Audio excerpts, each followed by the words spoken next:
Can we talk about what you just said? Traumatized by the way they're trained with the hours, um, Yeah. or also with, I don't know all the details of what it's like being trained for a doctor, but I hear about the hours. It sounds like it hasn't really changed much in 50 years. It also sounds like it's an industry that's somehow co-opted ultimately by the pharmaceutical industry, and maybe it's to where there's just one solution. And then when you get out and you're a doctor, the economics of your practice mean that you're really writing blood pressure scripts one every 12 Yeah. minutes to make sure Yeah. you can kind of pay the bills.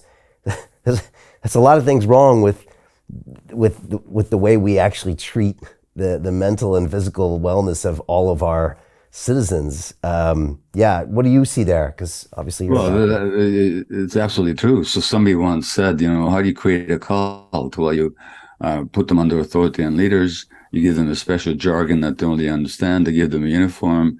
You separate them from their families, and you sleep deprive them. In other words, you send them to medical school. And there's a couple of interesting studies. One of them shows that the highest level of empathy a physician has is at the beginning of their training. Number one. Number two, there's this interesting little structure at the end of our chromosomes called telomeres or telomeres. Somebody won a Nobel Prize in 2015 for her Elizabeth Blackburn, an American researcher, for her work on telomeres. And telomeres basically are like the glue at the end of your shoelace. They keep the strands together. And we have 10,000 units when we're born. And as we age and as we get stressed, they fray and they shorten. And the shorter they are, the more aged we are, biologically speaking. So, for example, if you look at the telomeres of Black Americans, they're several years shorter than those of Caucasians, strictly because of the stress of racism. And now they looked at the telomeres of medical residents. They frayed, aged faster in a year than other people their age.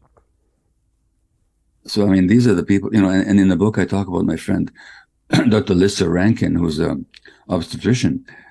In her training, she is a resident, apart from the fact that she's sexually harassed by her professors.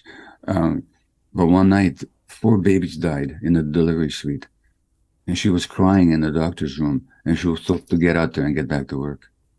And another friend of mine, Dr. Jeff Rediger, was a psychiatrist at Harvard, who's written a book on what's called spontaneous remissions, which are not spontaneous at all.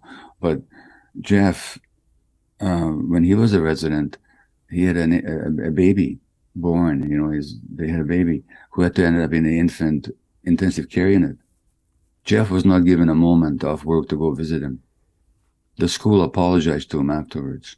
But that's medical training for a lot of people. Well, that hardens you to your own pain, and you don't see the pain of your clients, let alone does the average, despite, there's a Dr. Richard Bentall, who's a British psychologist, member of the British Academy. And he said that the evidence linking childhood adversity, basically trauma, to adult mental health conditions is as strong as the evidence linking cigarette smoking to lung cancer. But despite that documented and over-documented fact, the average medical student in Britain, United States, Canada, doesn't get a single lecture on a relationship of trauma and adult illness. And recently I was contacted by a professor from one of the most prestigious British universities who's having all manner of medical issues, and tried to get one of the psychiatrists at his institution to help. None of them could even understand what he was talking about. He was trying to understand the sources of trauma and stress as the impact on his physical health. Not a single psychiatrist in an institution was able to help him. They just don't get it. It's not in their training. No, there are honorable exceptions, but I'm talking about as Right. a professional trend. And these are people on the front line that 90 some percent of the Western world trusts with their health and will take pretty Yeah, much any pill they prescribe and will do whatever yeah, they say to solve their problems. These are the people. exactly right. These people are stressed themselves and very often traumatize themselves. Number one, and number two, they understand nothing about the trauma of the people that they're trying to help. And this despite the fact that not only mental health conditions, but documentedly and documentedly, most chronic physical health conditions can also be linked to trauma and stress. So I don't want to skip to the end, but a part of me wants to say, what do we do? What do we do, doctor? Like, what do we do about all this? And you're getting a lot of attention now with this book, which is fantastic. But, you know, what do we do? What is the solution ultimately to this crisis? Well, there needs to be a solution both on the individual and on the social levels, you know. And the subtitle of the book is Trauma, Illness, and Healing in a Toxic Culture. But healing is in there. So, I mean, we can't wait for social conditions to change and for the policymakers to get it. You know, people do need to act, take responsibility for their own health, you know, in the face of daunting conditions. Well, the first step, I'd say, in both the social and individual level is to wake up. It's just to get that what we think is normal is not normal. That the way we're living, there's this confusion between the word normal and natural and healthy. We tend to conflate the two, which is true in certain areas. For example, as a physician, I can tell you that outside a certain normal range of blood acidity or blood temperature or blood pressure, we can't sustain life. So that range is normal, and it's also healthy and natural. But when we apply that to social conditions or the way we live our lives or the assumptions we make about ourselves, what is the norm is no longer healthy nor natural. So the first step is we got to wake up to that fact. We just got to get it. Once you get it, then we can start inquiring about, well, what are the beliefs that run my life and how did I acquire those beliefs? Like if in your case, at some point, you probably had to ask yourself, how is it that I don't trust the world? How is it that I lack trust? And well, okay, stuff happened to me. It's not, I was born trusting, weren't you? As an infant, you're full of trust. Yeah. In fact, you have to be. Look at, you know, so if I developed a lack of trust, number one, how did I develop it? And number two, how's that affecting my life today? How's that affecting my capacity to interact with human beings, to have intimate relationships? How does it affect how I relate to myself and my work and so on? So there's got to be this awakening and there's got to be an inquiry. The greedy bankers are about to do it again. In 2008, they crashed our financial system and nearly bankrupted the entire global economy. Then they received trillions of dollars in government bailouts.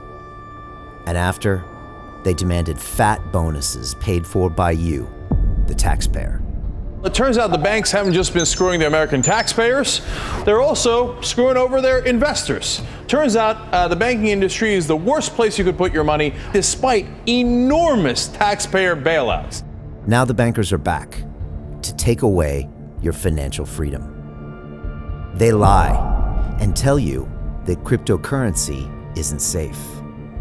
They try to make it illegal for you to choose how to invest your hard-earned money. They lie and say cryptocurrency is used by money launderers and criminals. But look at the record. It's the banks themselves that launder hundreds of billions of dollars every year to the biggest criminal operations in the world. Leaked documents have revealed how some UK banks have helped criminals, money launderers and Russians under sanctions. American authorities discovered that the Sinaloa cartel moved $881 million through HSBC accounts as bank officials turned a blind eye to the illegality. The bankers lie and say cryptocurrency is not a real investment. Meanwhile, the smartest CEOs in the world are buying billions and billions of it. The truth is that banks lie about cryptocurrency because it makes them scared. The banks take $9 trillion per year of your hard-earned money, and they are worried that they will finally be exposed. They're scared because crypto means they can no longer control your money, which means they can no longer control you. They are scared because you might actually understand your money and intelligently decide what to do with it. Now is the time for us to come together, fight back, and take control. It's time to educate ourselves, our families, and our communities. Because financial education means financial freedom. We know that cryptocurrencies will help us build the new decentralized financial system of the future. A banking system that is of the people, by the people, and for the people. A banking system where access to finance is a fundamental human right. A banking system that is free and fair and welcomes all humans on this earth. The DeFi revolution is happening. We, the people, can no longer be fooled. We choose to take control of our finances. We choose to take control of our freedom. We choose to take control of our future.